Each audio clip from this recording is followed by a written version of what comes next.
Je, wewe ni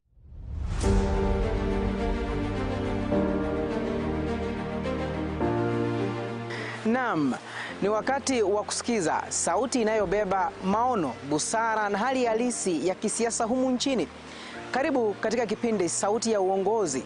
Hapa tutakuwa tunazungumza na viongozi kujieleza katika hali halisi ya yale ambayo waliahidi kuyafanya, na bila shaka kukupa wewe mtazamaji nafasi ya kuzungumza kama mwananchi wa kawaida kwa yale ambayo waliahidi kuyafanya katika maendeleo humu nchini. But after making the payment, they delete it. Now, what kind of accounting is that? Because you are supposed to maintain the details of whoever you paid, so that the figures can balance. Watu ambao wanafanyiwa sio kwamba ni wale wananchi wote ambao wako pale wanafanyiwa ile funding, ni makundi haswa. Na zile pesa kufika katika makundi ikamfikia mwananchi yule ambaye alikuwa anachangiwa akapata kiasi kidogo cha pesa. Ina maana kule kuzurula, ule msururu wa kuzunguka inakuwa ni kama ni null and void kwa mwananchi, anaiona kwamba analagaiwa. If you graduated in 2016 and somebody graduated in 2020, the 2016 was to be given priority to get that job. But nowadays, members of parliament have taken over. They get the letters, they dish them in funerals, others they sell them to the highest bidder. Kila wiki tutakuletea mahojiano ya kina na viongozi kutoka sekta mbalimbali na jamii kwa ujumla. Je, unajiuliza maswali ni kipi ambacho kinajiri nyuma ya pasia la uongozi? Basi hapa ndipo unapaswa kukaa mkao wa kutazama na kusikiza. Usikose Sauti ya Uongozi kila siku ya Jumamosi kuanzia saa 1 jioni hadi saa 3 jioni ndani ya Ndizi TV Africa, nami Jeff Nyakundi. Sauti ya Uongozi, tunazungumza, tunajenga, tunabadilika.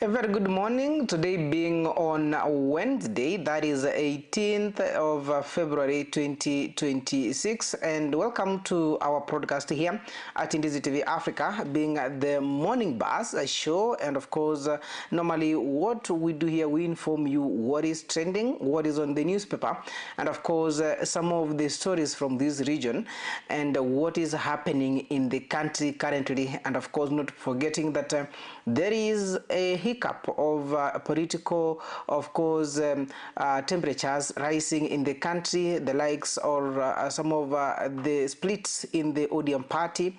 Not forgetting that there is people need to get back to the drawing board, more so the politicians, and of course what is happening currently in our region. We will be informing you here at Ndizi TV Africa. My name is Jeff Nyakundi, and of course my director is Lucas Ouma, and welcome to our broadcast this morning. And of course you'll be having us or be viewing us and watching us through our social media platforms, where you can be able also to follow us. That is on Facebook on Ndizi TV Africa, YouTube on Ndizi TV Africa, TikTok, Instagram, and X as Ndizi TV Africa. We'll be having to talk to you, and of course some of the stories that we'll be giving you this morning, that is the newspaper review. You can be able to send a comment through our social media platforms, not forgetting our SMS number, that is 21757, and that's where we'll be having our conversation this morning. And as you know, we'll be having a look at the newspapers and of course the bold headlines that are making heads on the newspaper, starting from the Standard Group, the Daily Nation, the Star, the People's Daily, Taifa Leo, and of course Business Daily. And there is a lot we have in store. And of course today, starting the holy month, that is to the Catholic faithfuls and of course to the Muslim today, as they are marking, they are starting their 40 days journey of prayer and of course fasting, to all our brothers and sisters in the Muslim community. We say Ramadan Kareem, and of course to my good friend and a very close follower of Ndizi TV Africa, that is Mike Mkabara, for making a follow-up and of course staying tuned in to Ndizi TV Africa, and of course to the Catholic faithfuls, tuasema kwamba Kwaresima njema, being today is the Ash Wednesday. We wish you all the best as you kickstart this length month for 40 days. And of course, welcome to our morning show here. And of course, I'm going to take you through the newspaper review first. Then we'll be getting to the trending stories from this region, and of course, the trending story nationally and what is happening. Not forgetting that yesterday, the Member of Parliament of Kitutu Chacha South, Anthony Kibagendi, was sent out of the parliament until he apologizes on the statement he made on a live TV interview, that is yesterday morning. And of course, he was thrown out by the national speaker. I'll be telling you more on where he was and what he mentioned, and of course as we keep on moving at Ndizi TV Africa. And as we start from our morning, that is our first newspaper here, the Standard newspaper, is that putting city on sale. That is the headline that has been given the Standard newspaper, and here it says like lazima iwak. Governor Johnson Sakaja, a dramatic handshake with President William Ruto has sparkled off a political storm in the capital after vowing to make Nairobi work. The youthful politician now stands accused of quietly surrendering core county functions to the very center he once promised to challenge. Critics see echoes of the old, that is NMS, Nairobi Metropolitan, that is a takeover. Allies call it pragmatic rescue, but for the residents choosing on garbage, traffic and water shortages, the 80 billion shillings deal feels less like collaboration and make like an auction. That is a story published on page 4. And of course, page 5 of the Standard newspaper. And here they are talking about the county, or the Nairobi City County, that has done, of course, the governor has done the handshake with the current president, and in the matter of saying that they are working together, and of course there's some of the functions of the county government that will be held by the national government to ensure that they are working out to ensure Nairobi City is clean, and of course it's a place where people can be wanting to travel to. And as per what Johnson Sakaja said the other day, there is nothing that they have auctioned, or there's nothing that they have signed with the president, or there's nothing that they have handed over. The only thing is they're working as a team to ensure that Nairobi City is now working, or is better, or is the best. And if you look at the Standard newspaper, as much as they say lazima iwak, if you check on page 4 and of course page 5, there's a lot talking about the deal that the president and the county governor, the Nairobi City Governor Johnson Sakaja, they did a signing at State House, and of course as they are going to be helped out to ensure that Nairobi City is working, and of course the 80 billion deal that they have signed. And what people are talking about, there is choking on garbage in the city, there is traffic, and of course water shortages, And that amount that has been given there of 80 billion, it seems to be like a collaboration and more like an auction as per the Standard newspaper. That is a story you can be able to have a look at on page 4 and of course page 5 of the Standard newspaper. Moving on the Daily Nation, there is a lot that has been published on the Daily Nation talking about the handshake that has been seen, that has been made by the former president the former president Uhuru Kenyatta and the current president of the Republic of Kenya, William Samoei Ruto, when they were in Addis Ababa for a meeting that is in Ethiopia. And of course, we are going to project it here for us to have a close look at it, the Daily Nation. We can move on that now they say that a ceasefire. It's a question that they have asked there, that is it a ceasefire, that is a push for Ruto Uhuru truce. And they're saying that at a glance, Ethiopia's Prime Minister Abiy Ahmed talks in Addis Ababa on the sidelines of the two-day 39th African Union Summit that closed on February 15th. And there, it is the president told Prime Minister Abiy that he had done all within his powers to impress Mr. Kenyatta in retirement, but all that had proved it futile. That is what, as the sources privy to the talks that happened, is that the current president was trying to explain how he has tried to do his best to ensure that they are in good terms with the former president Uhuru Kenyatta.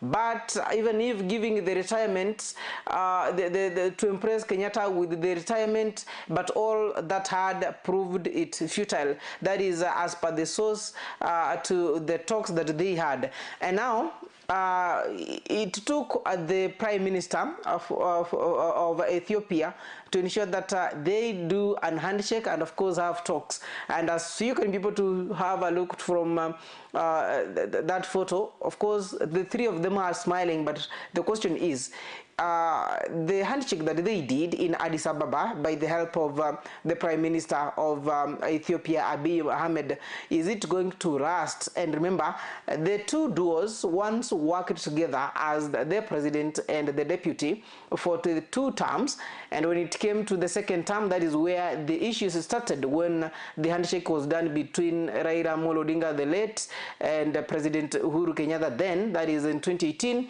And William Samoei Ruto thought of being sidelined, and of course started the campaign that led for him to win the 2022 general elections. And of course in 2022, Uhuru Kenyatta had, of course, was supporting the former Prime Minister and of course the late Baba Raila Amolo Odinga to see through the presidency of the country, but he didn't make it. And now the question is this going to last for a while, or is something that they are just blindfolding us?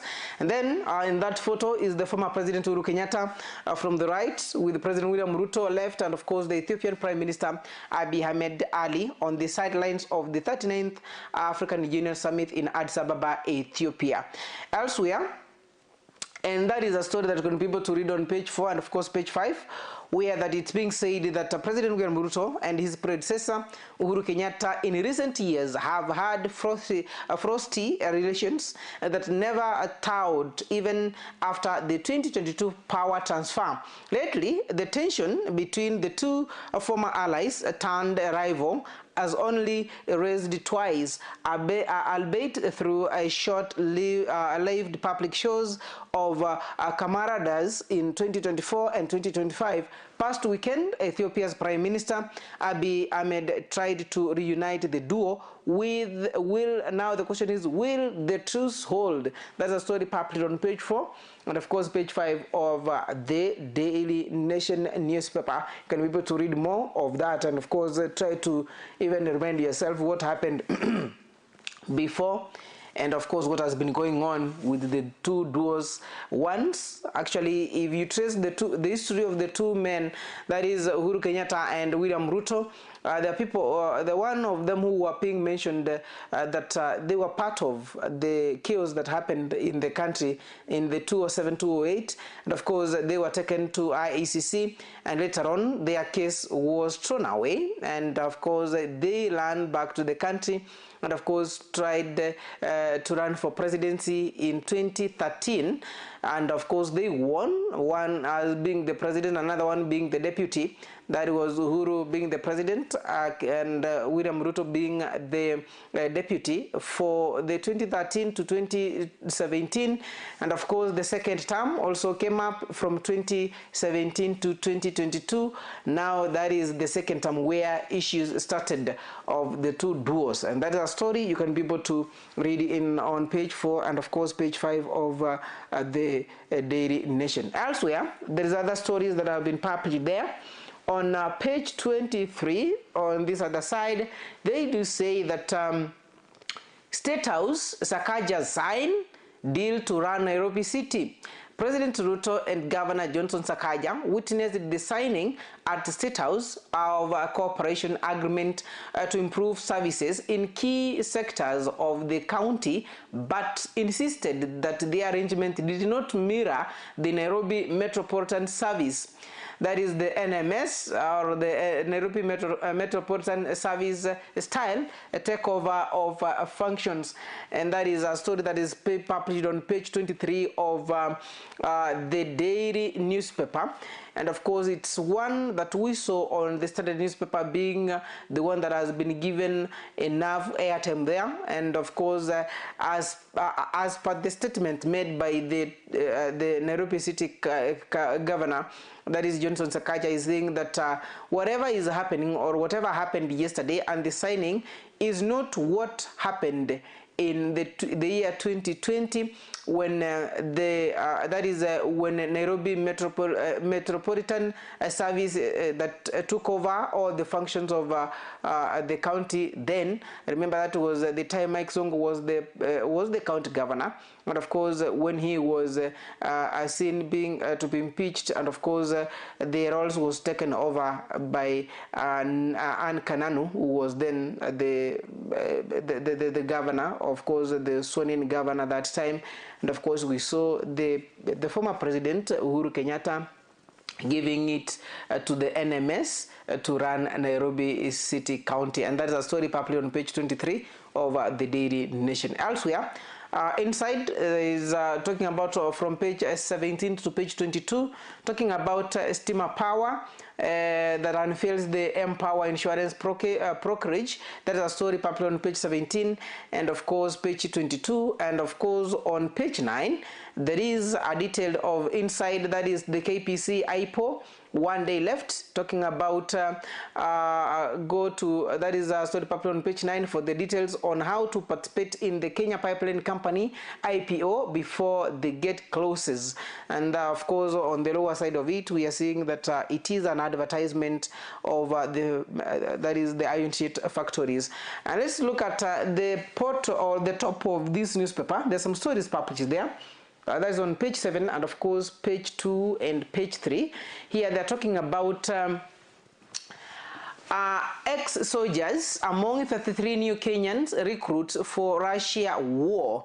As much as many people have been crying on the other side that they are losing their lives, and of course they want to come back to the country, but more recruits are being recruited for the Russia and the Ukraine war that is going on in those two countries. And of course it has been seen that 3 more Kenyans, among them the former the ex-soldiers in Kenya that are being recruited to go and fight for Russia and the Ukraine war that is going on. That's a story published on page 7 of the Daily Nation. And elsewhere on page 2, counting heavy losses after airport workers strike. That is page 2, a story published on page 2. And of course the photo we are seeing there is from Jomo Kenyatta International Airport, where the workers tooled down and of course made some losses that happened seeing people missing their flights or getting late or actually automatically missing to travel because of the strike that happened the other day, and that is a story published on page 2. On page 3, proposals to relax rules on licensing teachers. That is a story published on page 3, talking on there's some proposals that have been given out. If they are going to be allowed or passed, then issues on licensing teachers can be relaxed a little bit. That is a story published on page 3 of the Daily Nation. Moving on to another newspaper, that is the Star newspaper this morning. And of course, the Star newspaper is talking about the Kindiki factor, how Deputy President fight is shaking ODM.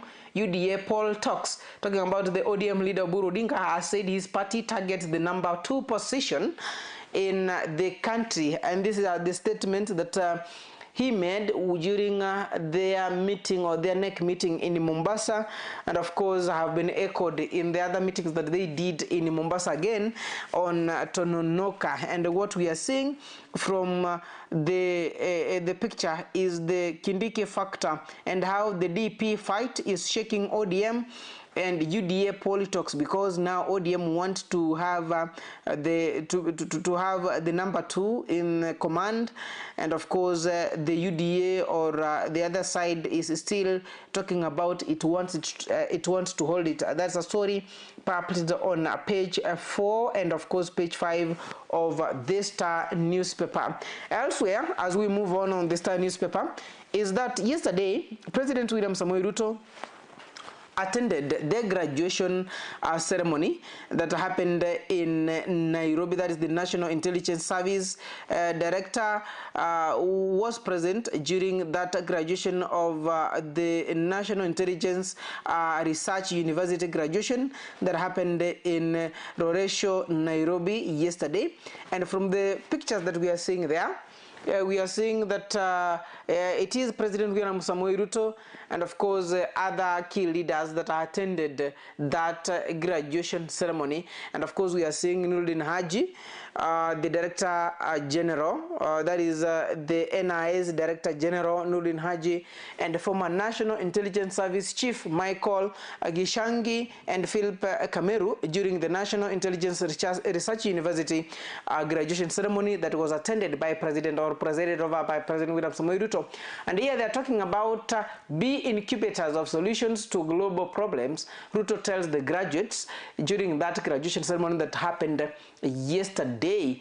And there is a lot that was mentioned there. And of course, as we move on in the trending stories, we'll be able to unpack some of the statements that President Ruto made, and of course what he directed the Minister of Education to work on. Elsewhere, other stories that are there on the bottom of this newspaper is that dollar paradox. Experts warn the strong shilling hiding a bigger problem.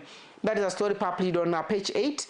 And of course, if you have been keen for a while, quite a number of months now, the dollar and the shilling has been doing well. And of course they are saying that the experts warn the strong shilling hiding a bigger problem, talking about the dollar paradox. That's a story published on page 8 on the Star newspaper. And elsewhere, United Opposition leaders threaten to hold nationwide protests over Inspector General Kanja's snap. That is story published on page 5, actually page 6. Remember, the other day, that is on Monday, the United Opposition, led by Kalonzo Musyoka, Eugene Wamalwa, and Rigathi Gachagua, tried to have a conversation, or wanted to have a conversation with the Inspector General, Douglas Kanja, at his offices, but they never had a chance to. Of course, they marched there, and they didn't find, of course, they didn't see him and they were informed that he was busy on other duties, and of course later on they were tear gassed over the same, and now they are threatening to start nationwide protests over what they term as Inspector General Kanja hiding or not wanting to have a conversation with them. That is a story published on page 6 of the newspaper, of the Star newspaper. On top of it, they're talking about the news on page 3, of course, talking about the erectile dysfunction.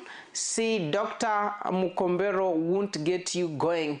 Talking about for men, these are things, a story for more so for the boy child, that if you're having an issues on dysfunction, that is erectile dysfunction, you need to see a doctor, and don't say that Mukombero will get you going on it. That's a story published on page 3 talking about that. The stimulant that people think that if they use it, they will be behaving or functioning well when it gets to that point. But now the sources here are saying that if you have that issue, you don't need to get Mukombero, but you need to see the doctor and to solve the problem. That's a story published on page 3. Elsewhere, talking about the legal limbo, page 10. New femicide report exposes 7-year wait for justice in courts. That is a story published on page 10, talking about the femicides that have been reported, and of course they have exposed it's like 7 years wait for justice in the courts. That's a story published on page 10, and of course the one that has been given more airtime here is talking about the Kindiki factor, how DP fight is shaking ODM and UDA poll talks. That's a story published on page 4 and page 5. And this is something that has come up when ODM leader Oburu Oginga said that his party also targets the number 2 position, that is the deputy president of the Republic of Kenya. Elsewhere, let's have a look at the Star, actually the Daily Nation. And of course, talking about the Daily Nation, what has been discussed on the Star newspaper is seen to be another story, of course, is the same of what we have looked at the Star, and here they're talking about replacing Kindiki.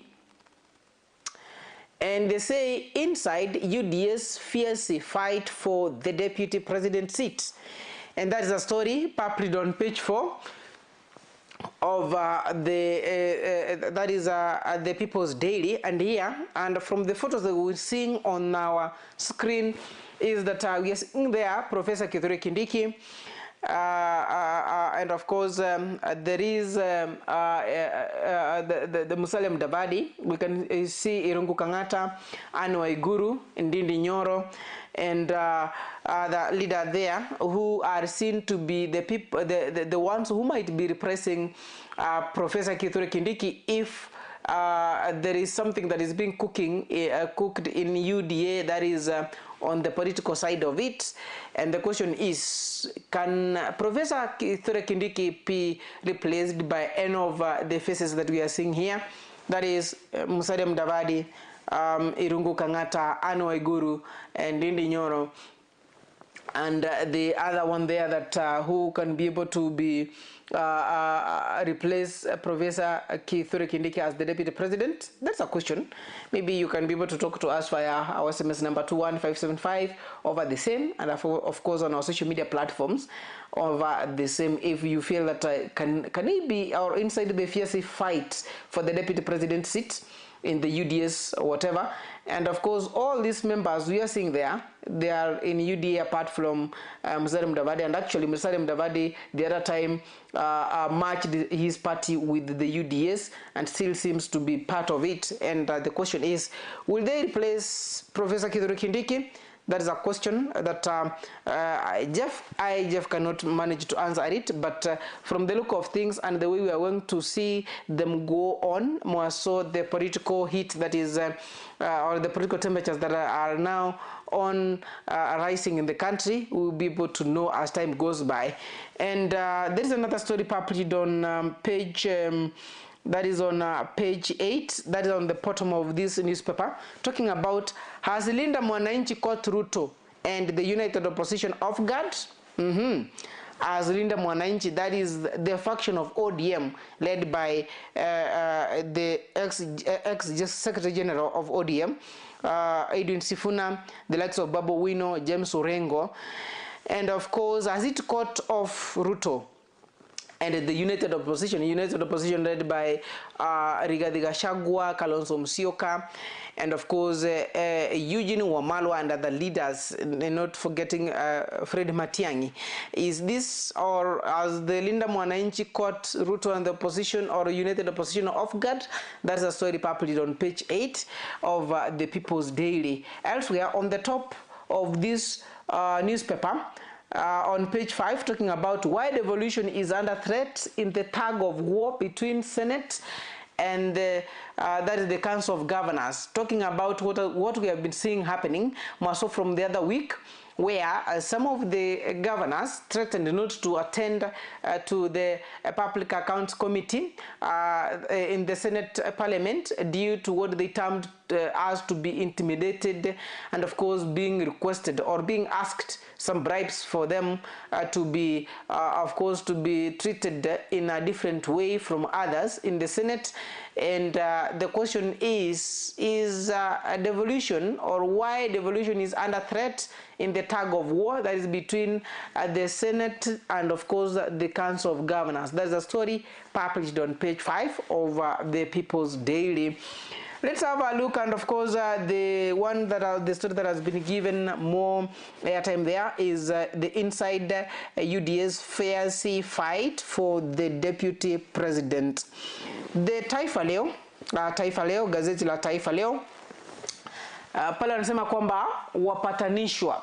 Akina nani hawa? Pale anasema kwamba ni duru za sema waziri mkuu wa Ethiopia anajaribu kuwaleta pamoja kama njia ya kufanikisha mchakato wa amani DRC. Hawa ambao wanapatanishwa ni Rais William Samoei Ruto na aliyekuwa rais wa nchi ya Kenya Uhuru Muigai Kenyatta. Imebainika kuwa kuna uhasama kati ya Rais William Ruto na Rais mstaafu Uhuru Kenyatta ulichipuka wiki jana katika kikao cha Umoja wa Afrika AU, wawili hao wakilaumiana katika mkutano wa faragha ambao uliandaliwa na Waziri Mkuu wa Ethiopia Abiy Ahmed kuwapatanisha. Habari ambazo zimechapishwa katika ukurasa wa pili kwa undani zaidi, na inasemekana kwamba katika mkutano ambao ulikuwa umefanyika tu wa faragha pale, wakiwa watatu, huyu ambaye ni waziri mkuu wa Ethiopia, rais wa Kenya na aliyekuwa rais Uhuru Kenyatta, walionekana ama wawili, William Ruto na Uhuru Kenyatta, walikuwa wanazozana ama walikuwa wanalaumiana haswa masuala ambayo yanahusisha amani pale DRC na Afrika Mashariki kwa ujumla, na kile ambacho kilipelekea basi huyu waziri mkuu wa Ethiopia kupanga ama kuanzisha mchakato wa kuwapatanisha hawa wawili, kwa kile ambacho walisaja kwamba huenda hilo wakipatanishwa hawa wawili, huenda vita vile ambavyo vinaelekea pale DRC ama amani ile ambayo inatafuta pale DRC huenda ikapatikana kwa haraka zaidi. Na vidokezo zaidi ni kwamba Wakenya 33 zaidi waenda vitani Russia, Wakenya wengine 33 wasajiliwa na Urusi kupigana na Ukraine kwa ahadi ya vinono, taarifa ambazo zimechapishwa katika ukurasa wa 3. Na baadhi ya hao ni wale ambao wametajwa kwamba ni wanajeshi ama wanajeshi ambao wamehudumu na wengine wamestaafu na wengine waliacha kazi, sasa wanatafuta ama wamesaka kazi pale Russia kwenda kupigania ama kupigana vita vya Russia ama Urusi na Ukraine pale, na vile vile wameahidiwa mambo mazuri ama wameahidiwa vinono pale. Taarifa ambazo zimechapishwa katika ukurasa wa 3. Ukurasa huo wa 3, kaunti sasa zapigania shilingi bilioni 114. Council of Governors washikilia hawatakubali mgao wa bajeti uliopungua hadi bilioni 533.96 pale bilioni hizo ama hawataki kile ambacho kimepunguzwa, wanataka pesa zao zote ili waweze kufanya kazi nazo katika kaunti. Taarifa ambazo zimechapishwa katika ukurasa wa 3. Kwingineko ukurasa wa 8 ni kwamba wanajeshi 100 wa United States of America ama wa Marekani watua Nigeria. Wanajeshi 100 wa US wawasili kwa operesheni kali dhidi ya waasi wa Kiislamu wanaowaua Wakristo nchini Nigeria. Taarifa ambazo zimechapishwa katika ukurasa wa 8 ni yale ambayo ama ni taarifa ambazo zimetolewa rasmi, na pale tunamuona picha yake rais wa nchi hiyo ya Marekani Donald Trump, na kile ambacho kinajulikana ama kinasemekana kwamba waasi ama wanaohusishwa wa Kiislamu pale Nigeria wamekuwa wakiteka nyara Wakristo na bila shaka wanafunzi ama shule za Kikristo katika nchi hiyo ya Nigeria. Na bila shaka sasa majeshi 100 wa Marekani wamewaziri hapo nchini Nigeria kusaidia nchi hiyo ama kusaidia kufanya operesheni kali dhidi ya waasi wa Kiislamu wanaowaua Wakristo. Taarifa ambazo zimechapishwa katika ukurasa wa 8. Na ukurasa wa 3 upande wa juu ni kwamba DPP akwama na Waititu apinga ombi. Kile wanasema kwamba akataa ombi la baba yao kutaka masharti ya dhamana yalegezwe. Taarifa ambazo zimechapishwa katika ukurasa wa 3. Na ni kwa nini huyu baba yao ambaye aliwahi kuwa gavana wa kaunti ya Kiambu, ni yale ama makosa ambayo alipatikana nayo upatilifu wa fedha za kaunti, anakutumia ama anakuhusishwa na masuala ya ufisadi na kutumia vibaya fedha za mwananchi wa kawaida ambazo anatoswa ushuru kila wakati. Sasa Director of Public Prosecution pale amekataa ama amekwama na Waititu, huku akipinga ombi ambalo Waititu alikuwa ametoa kwamba masharti ya dhamana ambayo yalikuwa yamepeanwa pale yaweze kulegezwa, lakini basi ama DPP pale amekwama kabisa akikataa. Pressure Arsenal kulaza Wolves leo. Vinara wa EPL wapania kufungua mwenya wa alama 7 kileleni. Ni taarifa ambazo zimechapishwa ukurasa wa 20 pale, na ikiwa kwamba leo hii tutakuwa tunacheza dhidi ya Wolves na tutakuwa pepeta kweli kweli, na tunatafsiri pale ama kuna ushindi tutakuwa tunapata mabao 3-0.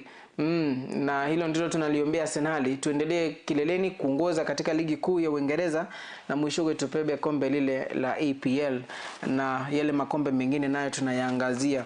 Kuna kila ambacho tutaacha, tutasema kwamba huu mwaka ni wetu na sisi kama Arsenal lazima tutafanya jambo hilo. Mwenzangu pale anasikia hivyo, ambaye ni Alex anasikia kwamba tumbo inaanza kuumauma kidogo akisikia kwamba Arsenal leo itakuwa inashinda. Lakini ni hayo tu ambayo yamechapishwa katika taarifa ama gazeti hili la Taifa Leo, ikiwa kuu ni lile ambalo kuwapatanisha viongozi wawili, aliyekuwa rais wa nchi ya Kenya na rais wa sasa hivi wa nchi ya Kenya Uhuru Muigai Kenyatta, William Samoei Ruto, na mtangulizi wake Uhuru Muigai Kenyatta. As we move on, let's have a look at the last newspaper, that is the Business Daily. And of course, the Business Daily here, they're talking about Kenya 6 ID card from Elon Musk Starlink users. Now, talking about the Starlink users, of course, what Kenya is seeking to have now from those users. Of course, it's demanding to 6 ID cards from Elon Musk Starlink users. That the state says verification will cap interest-based crimes, and of course, digital rights groups raise surveillance privacy concerns. And talking about the usage of internet, and that's a story done by Dennis Musau. They're saying that Kenyan's authorities have issued a demand to Elon Musk Starlink to provide national identity ID cards, that is postal addresses and phone numbers of its subscribers, to curb cybercrime amid surveillance and of course privacy concerns. Starlink has informed its satellite internet subscribers that the services risk being discontinued from May if they fail to provide the identification document for the state use. Kenyan regulations require all operators to register mobile phones line users to help curb phone-based crimes. And of course, the state has dropped the the slackness in seeking registration for satellite internet subscribers in the wake of the surge of Starlink rollout and of course dominancy. The Communication Authority of Kenya, that is the CA, reckons that the need for subscribers data is in line with the revised registration requirement unveiled by the ICT Cabinet Secretary William Kabogo. And of course, there is a story published on page 2 talking about those who are using LLM6 Starlink. They need to have their registration seen, and of course, as by the law, as by the constitution, and of course, the laws by the Communication Authority of Kenya, and what has been being the required that were unveiled by the ICT Cabinet Secretary William Kabogo. And that is a story published on page 2 of the Business Daily newspapers. On the same newspaper, we are talking about devolution. 6 counties snap 1.3 billion from poverty fund. 6 counties, as they are talking about, the story done by Samuel Owino. 6 counties with combined allocation of 1.3 billion under the equalization fund failed to present project proposals for approval, and audit has revealed denying residents better access to amenities such as clean water, roads, and of course healthcare. The equalization fund is meant to uplift marginalized regions. The constitution demands that 0.5% of the national government's annual revenue to be specifically allocated to these areas. The fund is meant to provide basic services, including water, roads, healthy facilities, and of course electricity to the marginalized areas. That is a story published on page 5, talking about the 1.3 billion from the poverty fund, that is known as the equalization fund, that is meant for to uplift the marginalized regions. And of course, around 6 counties, they lacked with the combination of 1.3 billion, of course, they failed to give a project proposal for approval, and an auditor has revealed that they denied residents better access to amenities such as clean water, roads, and of course healthcare. And that's a story published on page 5. In the middle of that newspaper, we can be able to see Johnson Sakaja, and of course we move it a little bit up.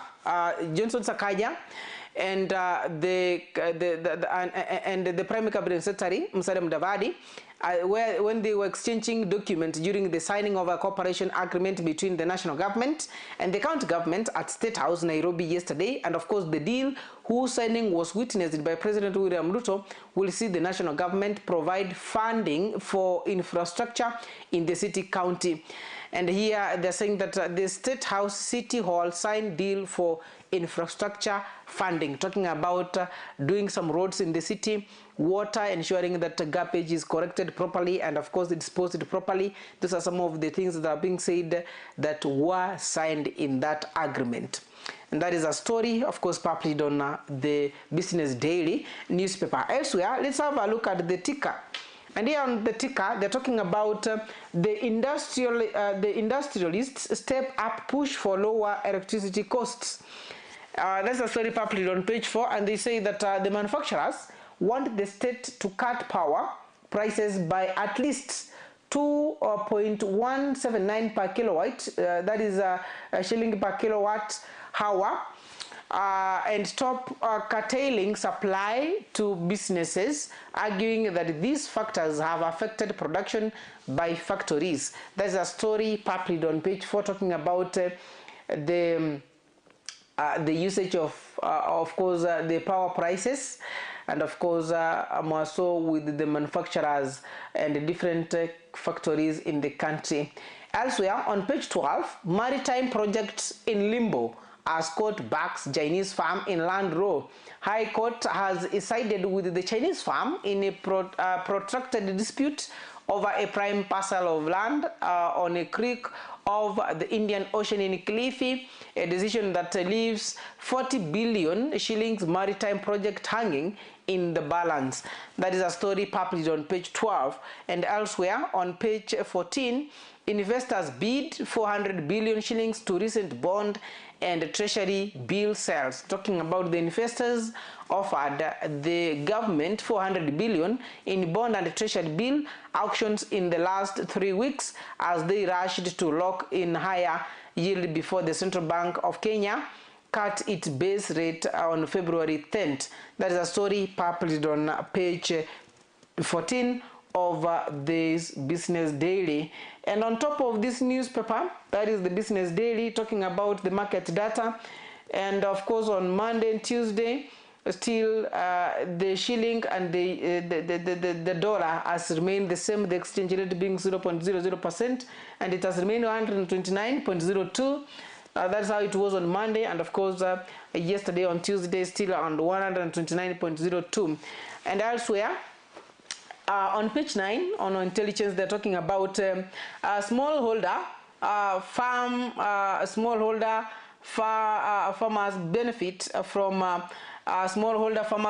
from using corrective action model such as cooperative as well as companies, and that's a story published on page 9 of of the Business Daily newspaper, and of course you can have a great look at it. And lastly on page 19, talking about life, here they say she quit medicine, became a mechanic and built thriving vehicle inspection business.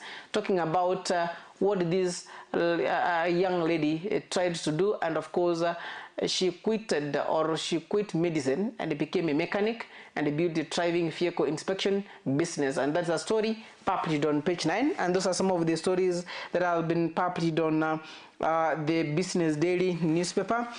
And some of the stories we have looked at from the Standard newspaper, that is putting city on sale, when the others are claiming that maybe the county government of Nairobi has sold it or has auctioned the government to the state. Elsewhere on on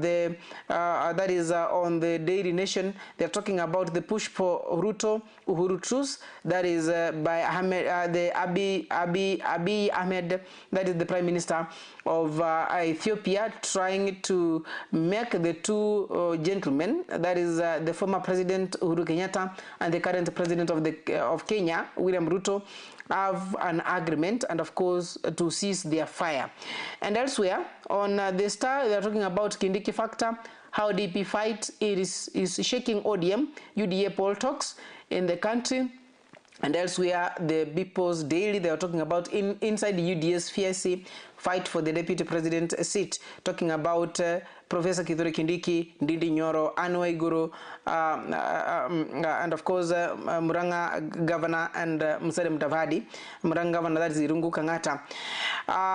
On Taifa Leo tuliona pale wapatanishwa. That's a story of course we have talked about, and those are some of the stories published on on our newspapers today. And of course we are going to take a short break, and afterward we'll be able to get back with the trending stories, of course some stories from Migori County, and of course what is trending on our social media platforms and what's happening in the country. And don't go too far. You can be able to talk to us via our SMS number 21575 and talk to us via our social media platforms, that is on Facebook and YouTube, where we are live. You can be able to share with us, and of course ensure that your comments, and of course what you have seen that has happened, more so from the stories that we have given out from the newspapers. You can be able to share and share your thoughts over the same as we move on. My name is Jeff Nyakundi. Don't go too far. I will be back in a few minutes.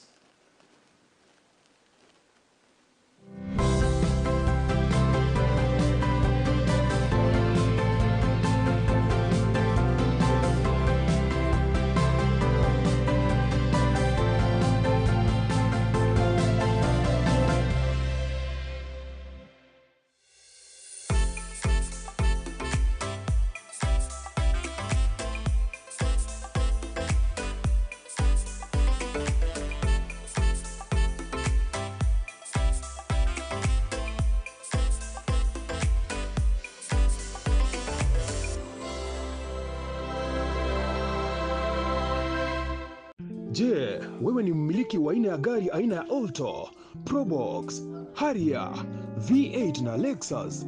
Jipatie brake pads kwa bei nafuu hivi sasa. Vilevile oil filters kwa gari aina ya Toyota na vilevile Subaru. Ili upokee popote ulipo, piga simu kupitia nambari 0739318606. Mteja mpendwa, ni wakati sasa wa kujinyakulia aina ya flash disk kuanzia 8GB, 16GB na vilevile 32GB. Vilevile earphones, wireless headsets, unajipatia wireless microphones tofauti kwa bei nafuu. Yale ambayo unafaa kuyafanya hivi sasa ni kwamba unapiga simu kupitia nambari 0739318606. Yote unayapata kwa bei nafuu popote ulipo.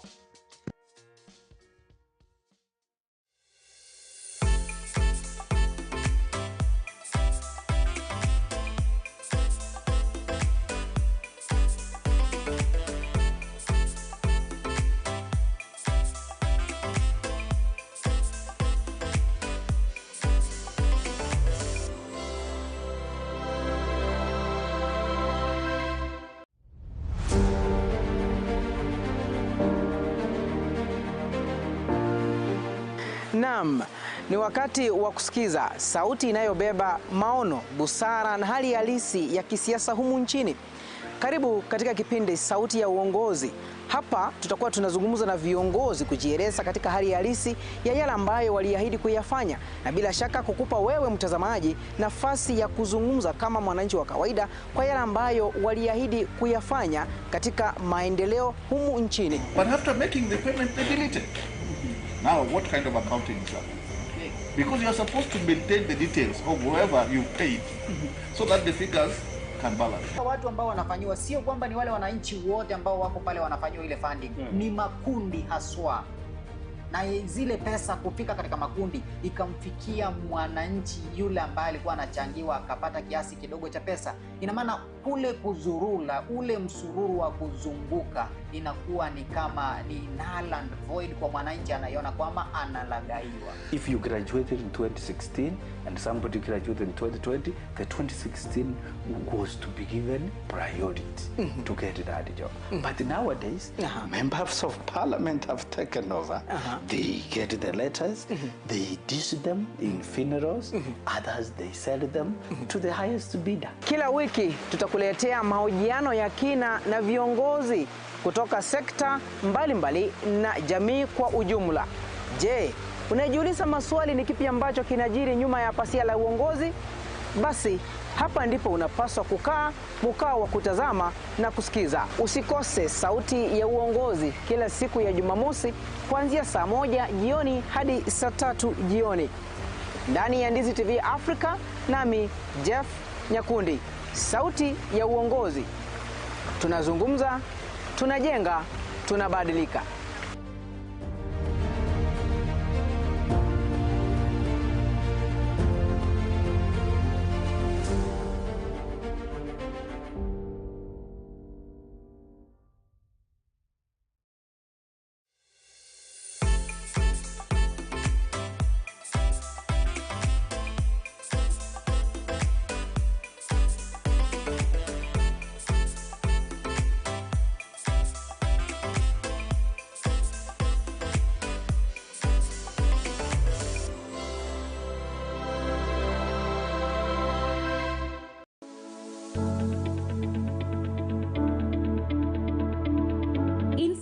Each one of us, there is a dream. The challenge is how to achieve it. This journey will take inspiration, constant motivation, proper supervision, and strong connections. At Kamal Park Training College, we know what makes your dreams come true. Now, all we need to begin in this journey is you. Enroll today in a variety of courses. Choose Kamal Park Training College.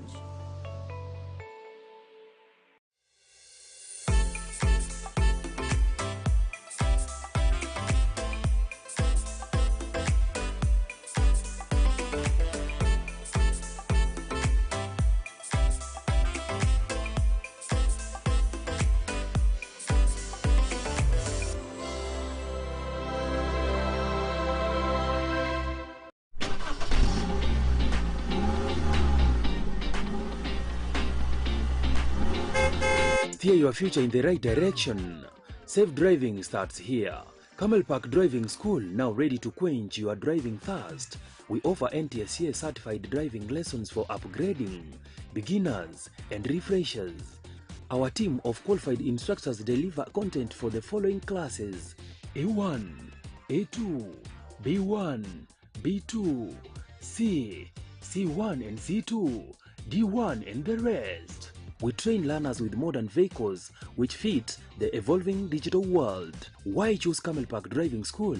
We are situated within a serene environment which offers a humble space of study.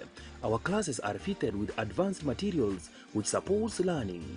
Other benefits are flexible class schedule, pocket-friendly fees, proper theory and practical guide, annual operation and additional computer packages training. Spend less, learn more, drive forever. Apply now. For more information, call us on or SMS us on 0755 386 594 or 0753 915 354, or you can email us on camelcollege@gmail.com, or also you can visit our offices at Kiogoro, which is 5 kilometers from Kisii town along Kisii-Kirigos Road. Camel Park Driving School, shaping dreams on the wheels.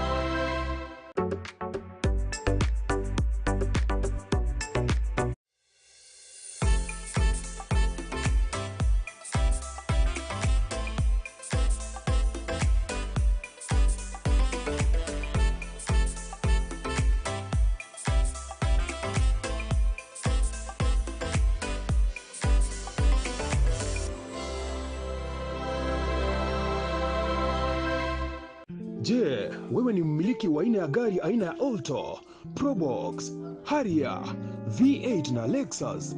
Jipatie brake pads kwa bei nafuu hivi sasa. Vilevile oil filters kwa gari aina ya Toyota na vilevile Subaru.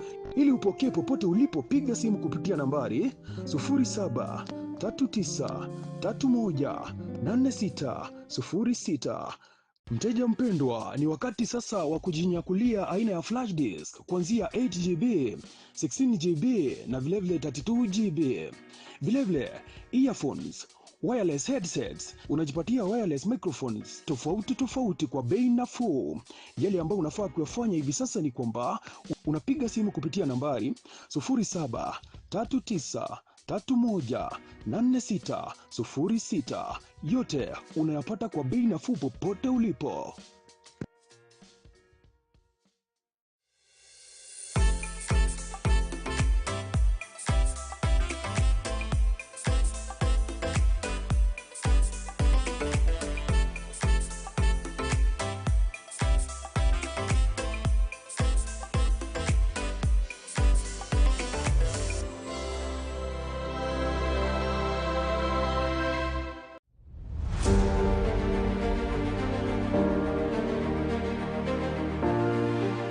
Naam, ni wakati wa kusikiza sauti inayobeba maono, busara na hali halisi ya kisiasa humu nchini. Karibu katika kipindi Sauti ya Uongozi. Hapa tutakuwa tunazungumza na viongozi kujieleza katika hali halisi ya yale ambayo waliahidi kuyafanya, na bila shaka kukupa wewe mtazamaji nafasi ya kuzungumza kama mwananchi wa kawaida kwa yale ambayo waliahidi kuyafanya katika maendeleo humu nchini. But after making the payment, they delete it. Now, what kind of accounting is that? Because you are supposed to maintain the details of whoever you paid so that the figures can balance. Watu ambao wanafanyiwa sio kwamba ni wale wananchi wote ambao wako pale wanafanyiwa ile funding. Ni makundi haswa. Na zile pesa kufika katika makundi ikamfikia mwananchi yule ambaye alikuwa anachangiwa akapata kiasi kidogo cha pesa. Ina maana kule kuzurula, ule msururu wa kuzunguka inakuwa ni kama ni null and void kwa mwananchi, anaiona kwamba analagaiwa. If you graduated in 2016 and somebody graduated in 2020, the 2016 was to be given priority to get that job. But nowadays, members of parliament have taken over. They get the letters, they dish them in funerals, others they sell them to the highest bidder. Kila wiki tutakuletea mahojiano ya kina na viongozi kutoka sekta mbalimbali na jamii kwa ujumla. Je, unajiuliza maswali ni kipi ambacho kinajiri nyuma ya pasia la uongozi? Basi hapa ndipo unapaswa kukaa mkao wa kutazama na kusikiza. Usikose Sauti ya Uongozi kila siku ya Jumamosi kuanzia saa 1 jioni hadi saa 3 jioni. Ndani ya Ndizi TV Africa, nami Jeff Nyakundi. Sauti ya Uongozi. Tunazungumza, tunajenga, tunabadilika.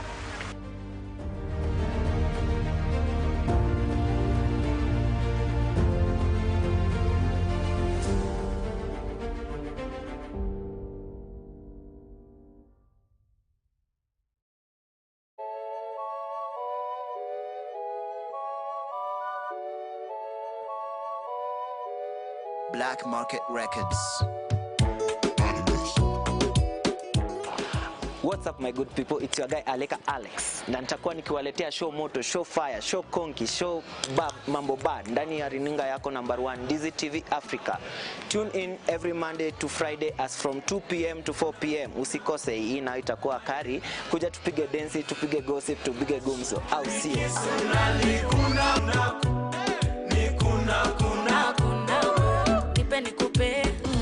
Kanogo masonsesi ofumita bufumi santi masonsesi kugambe mafonsesi ozambe tenda wema pewa tako kwangu ni clean so butafagia kwako ni kunje ndogo jutakula kushoto usitake kuona na my dirty version. Tune in every Monday to Friday as from 2 p.m. to 4 p.m. Kuja tukule doba, kuja tucheze doba, kuja tupige dance, tupige gossip gumzo. Hii itakuwa kari, au sio? Awo. Don't miss.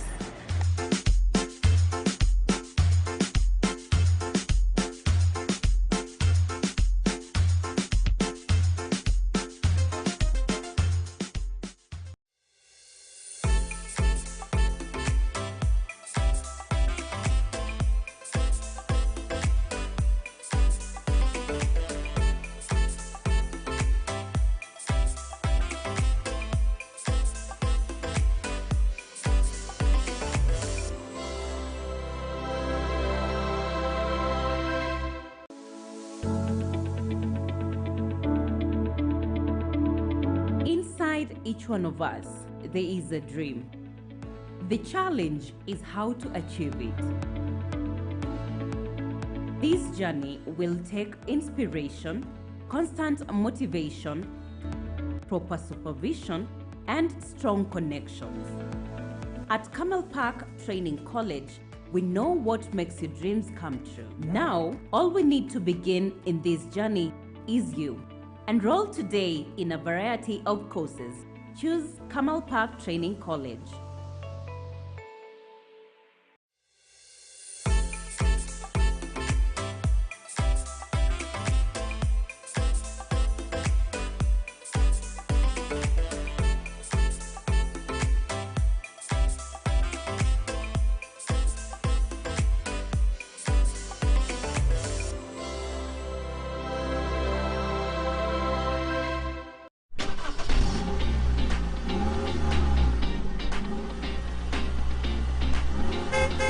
Steer your future in the right direction.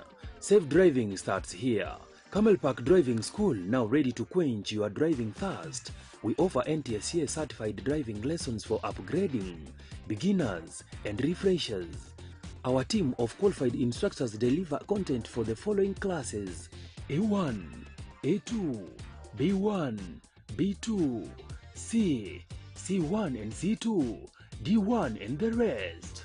We train learners with modern vehicles which fit the evolving digital world. Why choose Camel Park Driving School? We are situated within a serene environment which offers a humble space of study. Our classes are fitted with advanced materials which supports learning. Other benefits are flexible class schedule, pocket-friendly fees, proper theory and practical guide, annual operation and additional computer packages training. Spend less, learn more, drive forever. Apply now. For more information, call us on or SMS us on 0755 386 594 or 0753 915 354, or you can email us on camelcollege@gmail.com, or also you can visit our offices at Kiogoro, which is 5 kilometers from Kisii town along Kisii-Kilgoris Road. Camel Park Driving School, shaping dreams on the wheels.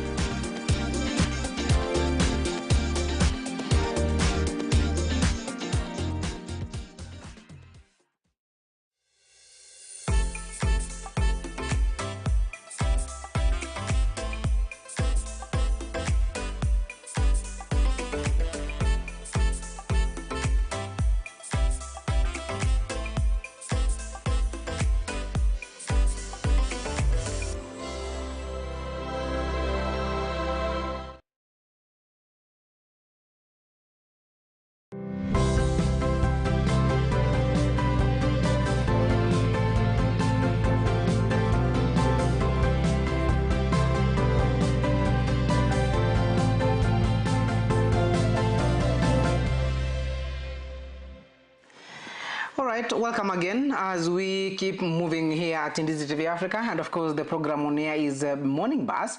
My director is Lucas Ouma as we now get into the trending stories. And as we start our trending stories from Migori County, this region of Nyanza, is that a family in Wasimbite ward is mourning the tragic loss of Meli Anyango, a young mother who died from surgical complications just weeks after losing her newborn baby. Her death has left the family in a devastated and burdened with the hospital bill exceeding 200,000 shilling from St. Akidifa Mindira Hospital, where she underwent the surgery. With the bill unpaid, and of course the mortgage fee continuing to rise, the family is appealing for financial support to help them settle the costs and give her a dignified burial. Let's see what the family is saying there.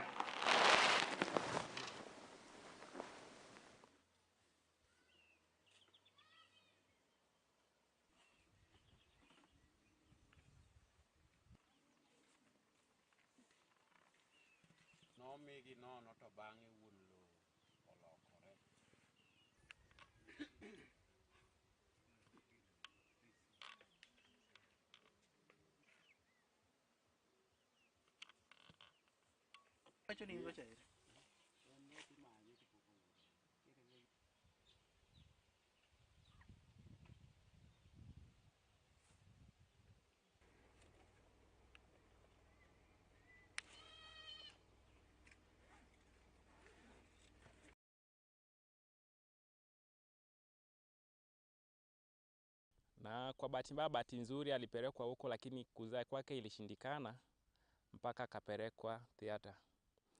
Venye alipelekwa huko, alipelekwa kitu kama saa 9 na walitoa mtoto. Baada ya kutoa mtoto alichukua dakika kama 30 na mtoto akakufa. Na walifanyia kila kitu mpaka wakanipea mtoto, nikakuja nikazika mtoto. Baada ya hapo mgonjwa wangu alikuwa amekaa, akakaa hapo kitu kama siku 4. Baada ya hizo siku 4 wakanipea discharge kwamba naweza toa mgonjwa wangu. Nilitoa mgonjwa wangu nikaenda naye kwa nyumba. Kwa nyumba venye tulienda kwa nyumba, alikaa kwa nyumba kitu kama juma moja hivi. Baada ya hiyo juma moja kukaa, niliona kwenye tumbo yake ikianza kutoa uzaa penye ilikuwa imeshonwa. Ilinishtua hadi nikaamua kumrudisha hospitalini. Penye nilimrudisha Akidiva Mindira, yenye inapatikana Kuria West, Mabera. Aliporudishwa Mabera ikasemekana tumbo yake imeshaharibika, inafaa arudishwe tena theater. Ikachukua kitu kama siku 4 baada ya kumtoa theater. ndio siku ya 5 akafariki. Sasa kufa. Sasa wale wa hospitali amesema kwamba wanataka hela ya shilingi kama bill shilingi 1210. Mpaka sasa amemshinda sisi. Sasa tunakuomba yule mheshimiwa Uchilo Ayako, gavana wetu, pamoja na Peter Msara mbunge wetu, amsaidie sisi, na MC Mirimbo, sisi hatuna hela. Naomba tu hayo aliyekubali wasaidia sisi. She had a pelvic abscess. We did an X-lap on her. We operated her and then we cleaned. But after a few days, still the pus reoccurred. She was supposed to get another operation. Yes. However, she developed a septic shock during the time before the other surgery was scheduled because of other medical conditions that were associated. During that time, she succumbed to death. We hoping that the family find justice, and of course the well wishers to help them in clearing the bill or the hospital bill and those other expenses that they are having there. From the same county, that is small-scale traders in Migori town have criticized the escalating feud between the Peter Masala and Ochilo Ayako, and blaming it for the unrest, business disruption, and interference with learning in local schools. They allege that one of the leaders is inciting traders against paying taxes and warn that continued tension could harm the local economy. Traders are urging the national government and the security agencies to restore order and are calling on the two leaders to resolve their differences peacefully. Let's have a look on what they said, these local traders from Migori County.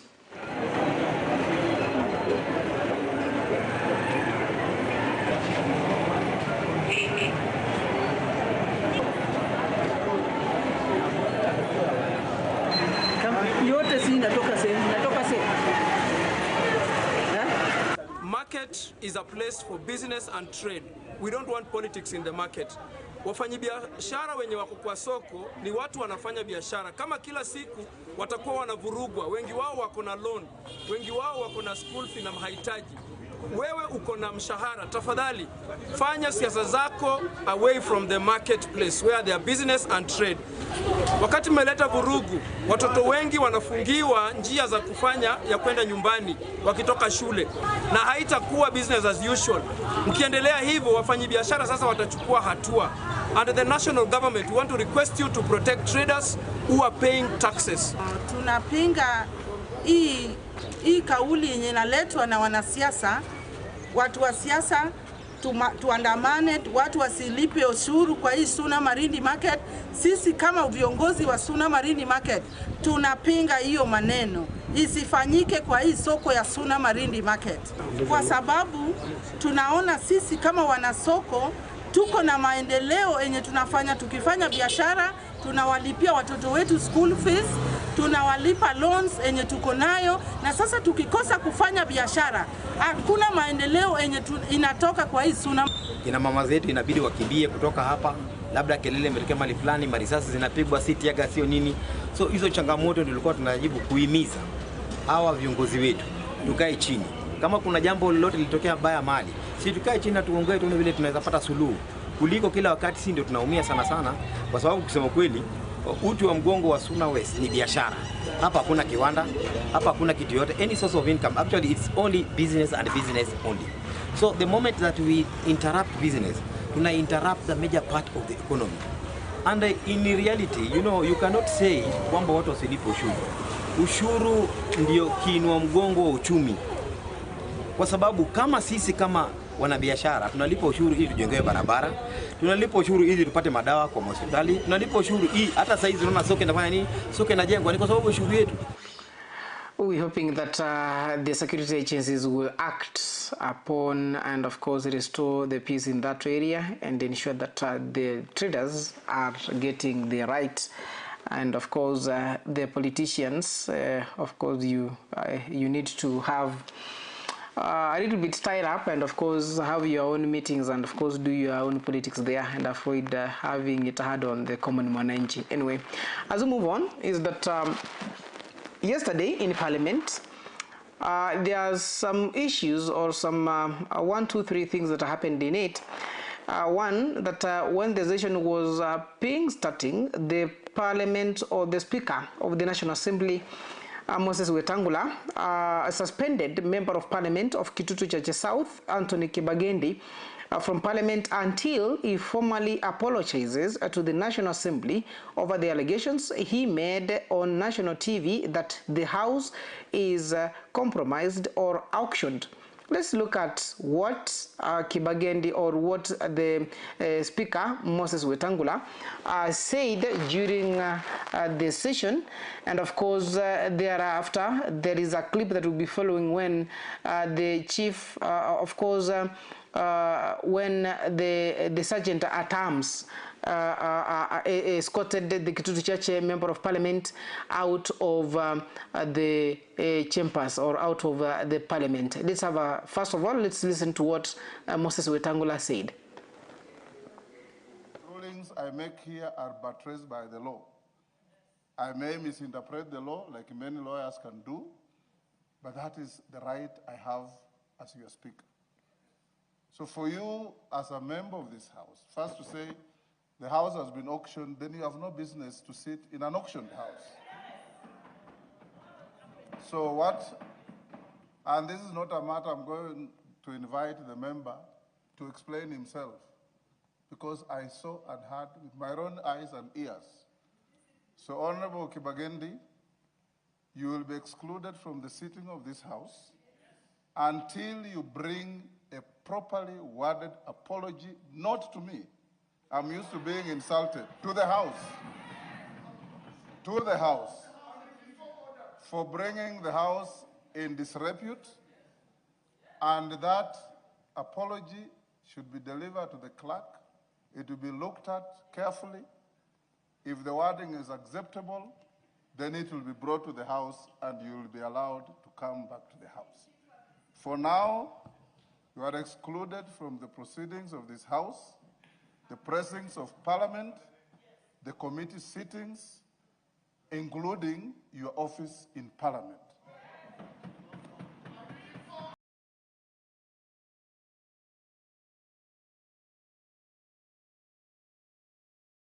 All right, that is the Speaker, Moses Masika Wetangula, giving instructions on what he termed that the Member of Parliament went overboard of saying that the House is auctioned. And of course, on what you are now seeing on your screen, of course, it has no soundbite, but it is a footage showing how the Sergeant at Arms escorted Kitutu Chache, South Member of Parliament Anthony Kibagendi, out of Parliament after he was barred by the Speaker, Moses Wetangula. And of course, what they have mentioned, or the Speaker mentioned, is that he will be not accessing his office in Parliament. He will not be sitting in the committees that he normally sits, and he will not be sitting in Parliament until he tables an apology, and the apology will be rendered to the clerk and checked closely with the wordings that it will be used there. Thereafter, it will be either asamehewe arudi bungeni ama atakuwa anasuspendiwa tena. That is a clip on how Anthony Kibagendi left the Parliament and of course moved out of it. And as we move on, is that yesterday the governor for Migori and of course governor for Homa Bay, Auchilo Ayako and Gladys Wanga, while addressing the young people in Nyando constituency, they were heckled, and that is sending a different signal and of course a different communication towards what these young men and women and of course the people from the area I've been thinking of the two leaders. Remember, Gladys Wanga is the chairperson nationally for the ODM party. And of course, Ochilo Ayako is the governor for Migori County, and who was chosen via the ticket of ODM, and both of them, they are in ODM. And recently we have seen the splits that have been happening in ODM. The question is, are the splits maybe making things change, or making the common mwananchi to think differently, and of course welcome and of course allow these leaders to talk to them in a different way? First of all, let's have a look at what happened in Nyando when Gladys Wanga and Ochilo Ayako were addressing the young people at Nyando constituency.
All right, that is the real picture that happened in Nyando, and that communicates differently. If things are going to continue the way they are, then in 2027 we are going to see many members of parliament, governors, not forgetting key leaders in the country being shown the door. Go home. We want new leaders, we want change. And from some of the comments that I've sampled here on 21575, I can be able to see anaitwa Martin Kimoi saying that it is time for Kenyans to make the right decisions by registering as voters and supporting not just a political party, but a leader who is committed to development, not shenanigans. That is Kimoi Martin pale ametaja kizungu kubwa, saying that it's time for Kenyans to make the right decision by registering as voters and supporting not just a political party, but a leader who is committed to development, not shenanigans. And that shows that the way the Kenyans are taking these things, or some of the scenarios in political arena, is totally different. And you know, the other day I was telling you that it's us to make a difference. It's us to make a difference, and let's wait and see what's going to uncover. Elsewhere, the Cabinet Secretary for Treasury, John Mbadi, yesterday had a meeting and of course had a presser, and he hinted at a long-term political ambition for the presidency in 2032. Says that he won the run, or says he won't run for the gubernatorial seat in Homa Bay, but rather he will be trying his bid for presidency in 2032. And remember, the other time, of course, on Saturday during Sauti ya Uongozi show, I mentioned there's one of the leaders that mentioned that they are making John Mbadi, or they are sharpening John Mbadi for the 2032 politics. And yesterday, John Mbadi himself mentioned something. And let's first of all have a look at and listen what he mentioned. Later on, I will also bring another clip where he was asking questions, and of course asking other leaders, or the other faction of ODM, that is the Linda Mwananchi faction, that is led by Edwin Sifuna and Babu Wina and James Orengo, to explain and give reasons why one should not support William Samoei Ruto. First of all, let's hear what he terms that he will be running for presidency in 2032.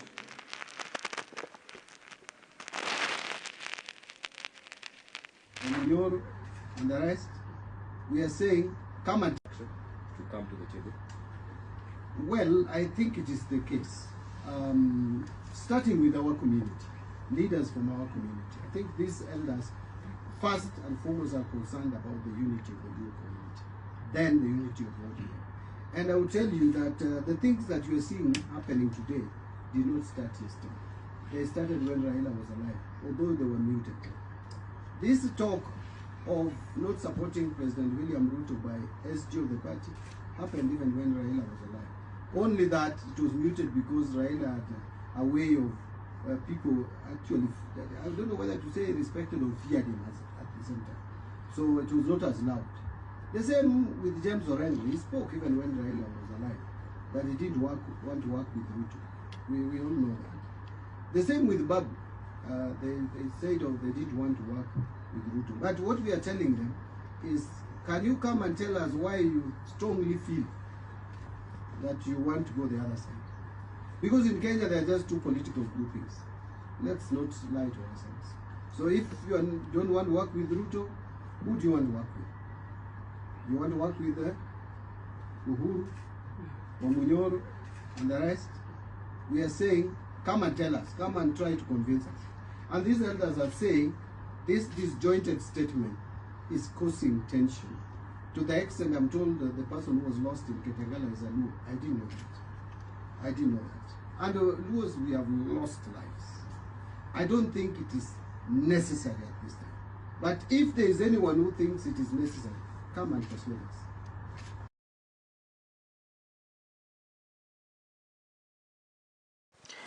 All right, that is the statement that the Treasury CS John Badi made during a press conference that he had. And of course, from what he says, he is ready for the 2032 presidential bid or in a presidential race. And of course, he will not be running for the Homa Bay seat as the governor. Elsewhere, in the same meeting, Bwana Mbadi mentioned about or talked about the other faction that seems to be split, or the ODM split faction, that is the Linda Mwananchi faction led by Edwin Sifuna, Babu Wino, James Orengo, and other key leaders including Godfrey Ososi.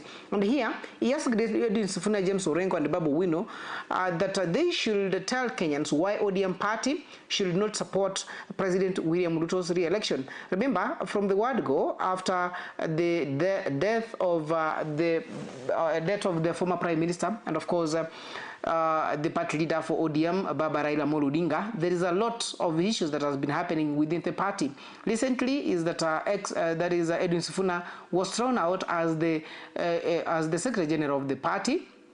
And of course, Catherine Omanyo being given that role as the acting Secretary General of the party. And of course, we saw Edwin Sifuna taking it on stage and of course having a presser and says that he is the duly elected Secretary General of the party and he will be continue serving the party and he will not let it go. And we saw the first time they had a meeting in Busia, the second meeting they had in Kitengela, and of course they were tear gassed. One man died who was 20 years old. And of course, we are expecting another meeting that they have planned that will be happening this coming weekend on Sunday in Kakamega County. And of course, some of the talks that is behind the curtains is that the other party leaders or the other members of the ODM party, they are now trying to make peace, and of course they're trying to have talks with them to ensure that they are getting back to build ODM. But first of all, let's listen to what Johnny Mbadi mentioned about them explaining to Kenyans why why ODM should not support William Samoei Ruto. I can only go up. I want to lead this country in the future.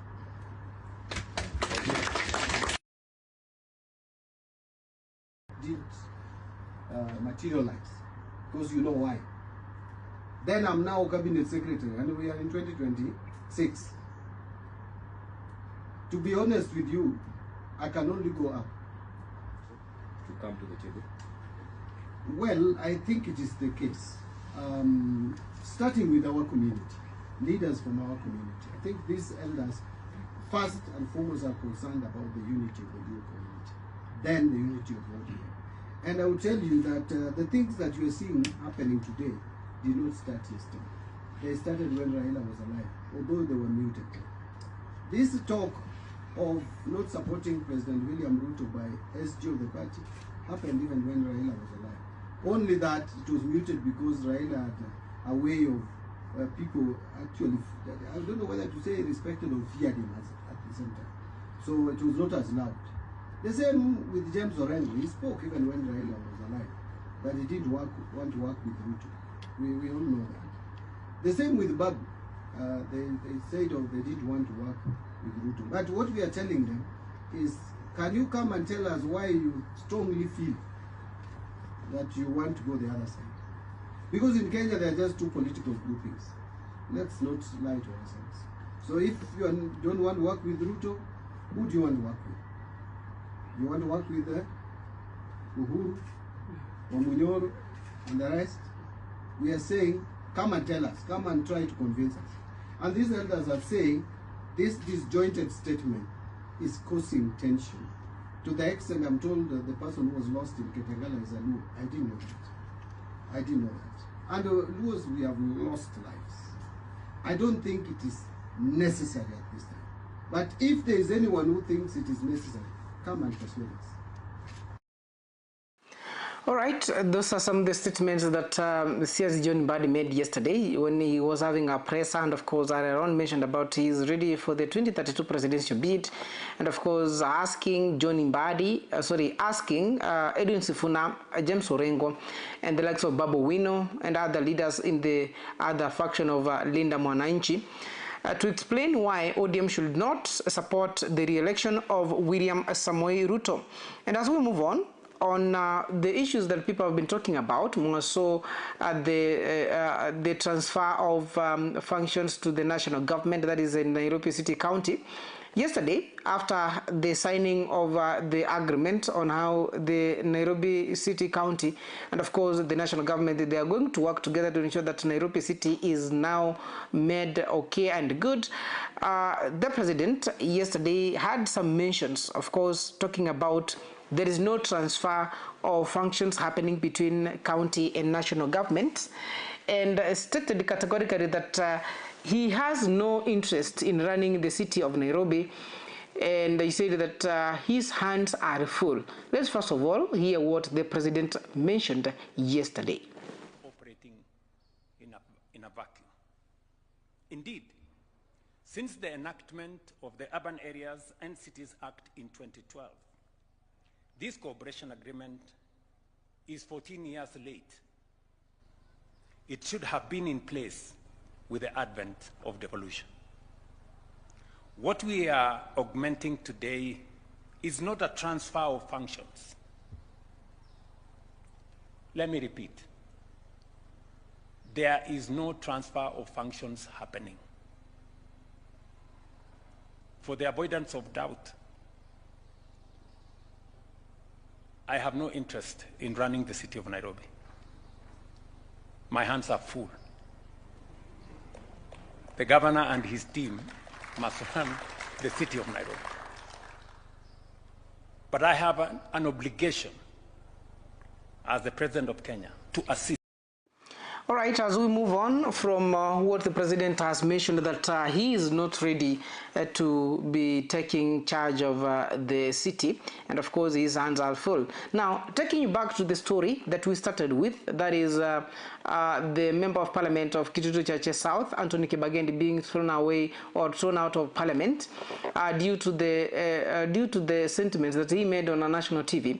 Anthony Kibagendi on Monday was having a session with Citizen TV, and of course in that session there is some of the statements that he mentioned that made him to be thrown out of Parliament, and I'm going to play that clip, what went on and what he said as we move on.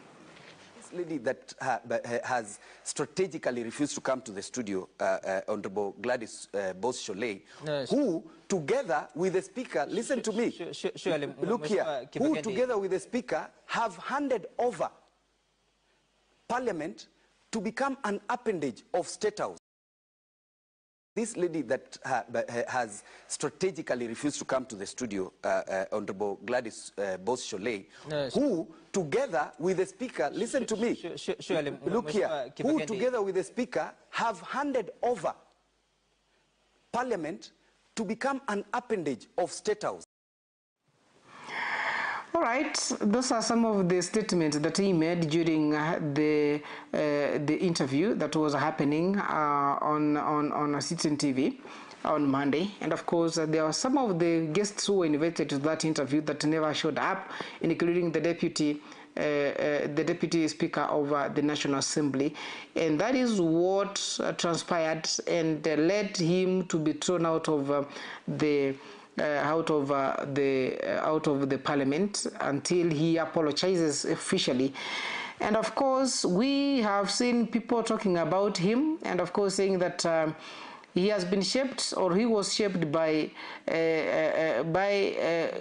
William Samoei Ruto himself when he was working in his office, and later on being shaped by Raila Amolo Odinga and of course other leaders likes of Babu Wino, Edwin Sifuna, to ensure that they stand for the truth. And somebody was asking, if he was lying, then why are they sending him away?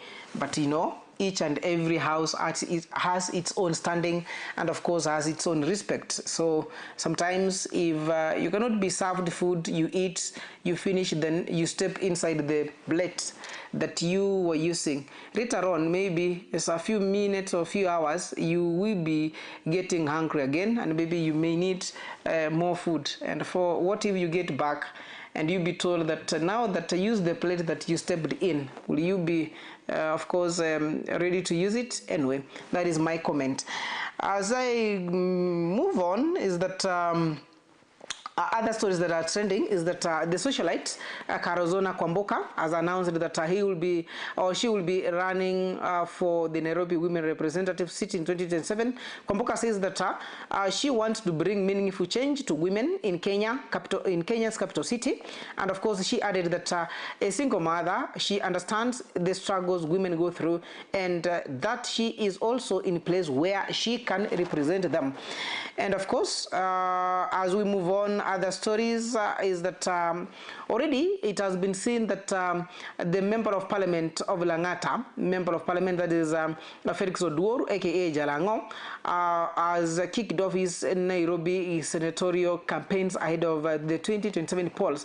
From the clips we have been seeing online, that is yesterday he was seen somewhere, of course, having or meeting with the UDA young people, and of course they chanted that he is the senator come 2027 as they ushered him and welcomed him to the meeting that he was attending yesterday.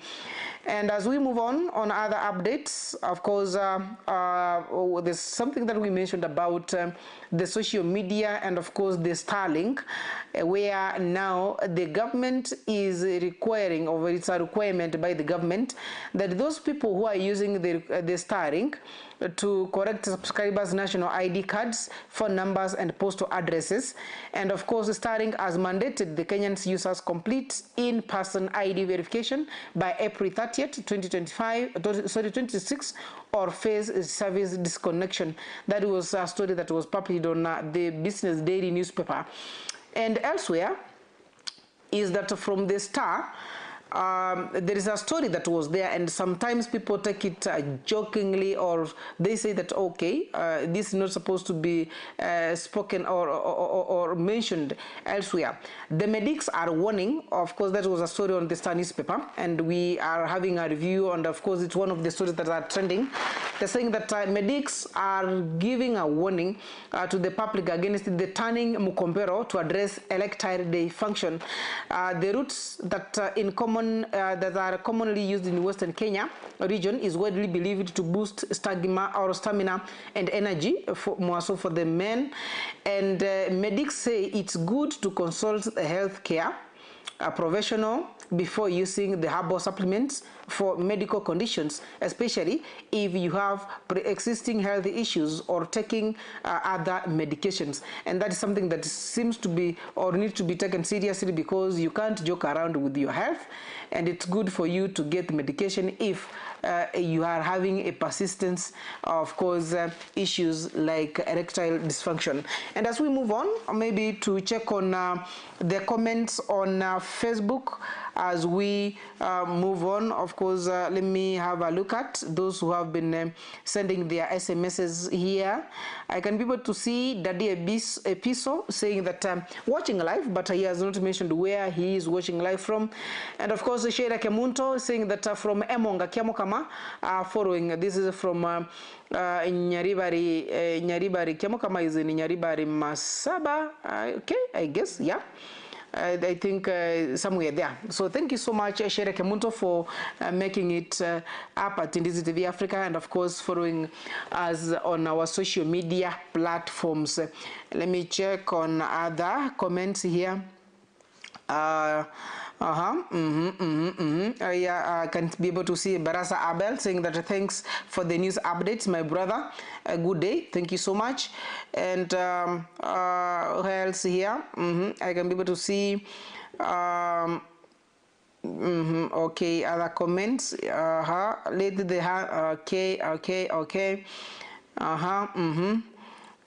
Updates. All right. You know, sometimes I have to sample. I cannot read everything that you send. Sometimes others are going, maybe you cannot be able to read. If sometimes ni matusi mtu umetuma, we cannot be able to read it on air. I can be able to see Mauti Delson saying that Kibagendi says Parliament is compromised. Immediately the Speaker does. Immediately what the Speaker does, something that proves indeed it's compromised. That is from Mauti Dalson. I don't know what's your take on Kibagendi being thrown out of the House. Is it that the House is compromised, or is it a confirmation or something that we can debate about? And elsewhere, by the way, another trending story is that yesterday our session in Parliament came to a standstill was interrupted when the new ODM Secretary General, Catherine Omanyo, entered the House, and of course that is the member of Parliament who was addressing or who was speaking, Pitsi Zeraji, had to recognize in one of his statements that we can be able to see the SG, the new Secretary General, coming or entering the House, and of course it's something that took around 1 to 2 minutes, and as the other members clapped for her and of course congratulated her on her new role, that is Catherine Omanyo, the Secretary General for ODM, and he was recognized by Pitsi Zeraji as she was getting into Parliament. And of course, elsewhere, I read this comment earlier on, and as we move on, those are some of the comments that I can be able to see through our 2157 and of course our social media platforms. Thanking all of those who managed to wake up with us this morning, and of course what we have done, we have given you out the newspaper review in the morning, informing you what was published on the newspapers, and of course the trending stories from different areas and of course our region and elsewhere in the country. And up to that extent, that is where I'm wrapping it up for today. Until tomorrow, that's where we are going to meet again in the morning bus from that is our normal hours of giving you the updates. And for the kikao jandisi leo tutakuwa tunafanya marudio ya kipindi tulichofanya wiki iliyopita. Tulikuwa tunazungumza na mwalimu Obino Nyambane kuhusiana na masuala ya utamaduni na vijana wa sasa. That is what we'll be having a look at, or that's what will be aired again today, because we saw more people want to hear what Muse said, and that is what we are going to do as per your request. So far so good. Thank you so much for waking up with us. And this is Indizi TV Africa. This is the morning bus, and that's where we end it today. My name is Jeff Nyakundi. My director has been Lucas Ouma, and of course anasema pale kwamba leo Arsenal itaipiga ile timu itakuwa inacheza nayo, and of course pala ananikumbusha kwamba jana yule kijana wa yule kijana mwingine yule Alex was like, there's nowhere you are heading. And to remind you that we are expecting a game today, that is Wolves versus Arsenal. That is at 11 p.m. Today. And of course we wish, or we pray for the win, and of course we'll be winning. Currently Arsenal is leading the EPL table with the 57 points, and of course number 2 is Manchester City with the 53 points, Aston Villa number 3 with 50 points, and of course Manchester United number 4 with the 45 points. And the fifth one that crosses there is Chelsea with the 44 points. And that is, those are the best 5, but the best team there is Arsenal with 57 points. That's where we wrap it up. Bye bye for now. See you next time when God allows us to meet.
Je, wewe ni mmiliki wa aina ya